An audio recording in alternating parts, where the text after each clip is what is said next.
জুহানেরটা মায়া বুড়ো জামার সনে আমার বাবাই দিছে বিয়া ও বুড়ো চুল কাতে বুড়োর ঘুম আসে নাই আমি জুহানেরটা মায়া বুড়ো জামার সনে আমার বাবাই দিছে বিয়া মেয়ে লোকের কারণে বাড়ি ঘর ছাইরে আসলাম আমিরা ভুহিনী রাতে আমি জুহানেরটা মায়া বুড়ো জামার সামনে আমার বাবাই দিছে বিয়া কি করব ভাই এই ধান লাগিয়ে এই ধান লাগানোর পরে খরচ করতে মলাম এই পোকা মাকড়ে ধান আর খাইয়ে গেল বাড়ি গেলু মেয়ে লোকে ঘুমাই দেয় না বলে কি আবাদ করতে গিয়েছো সে আবাদে তোমার সংসারই চলে না আমার যদি ঘুম হয় না মেয়ে লোকেও ছুটি দেয় না জাগাও দেয় না।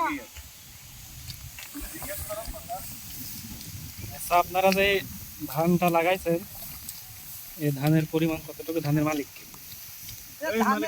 জমির মালিক কে? আপনার জমির পরিমাণ কতটুকু? 27 কাঠা জমি। 27 কাঠা। 48 ধান লাগাই 48।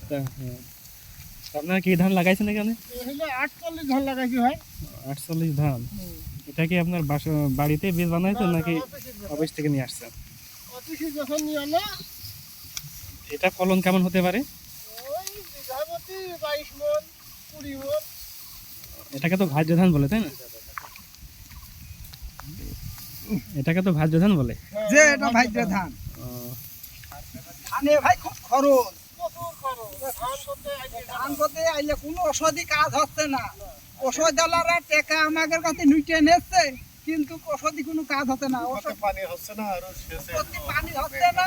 এখন এই ধানের প্রতিবন্ধকতা কি, মানে কি কি সমস্যা হচ্ছে ধানের, সেগুলো তো বললে ভালো হয়। উপরতে বৃষ্টি হচ্ছে না, যে ওষুধই দেওয়া হচ্ছে সে ওষুধই কোনো কাজ হচ্ছে না। সপ্তাহে 2-3 করে স্প্রে করা লাগছে।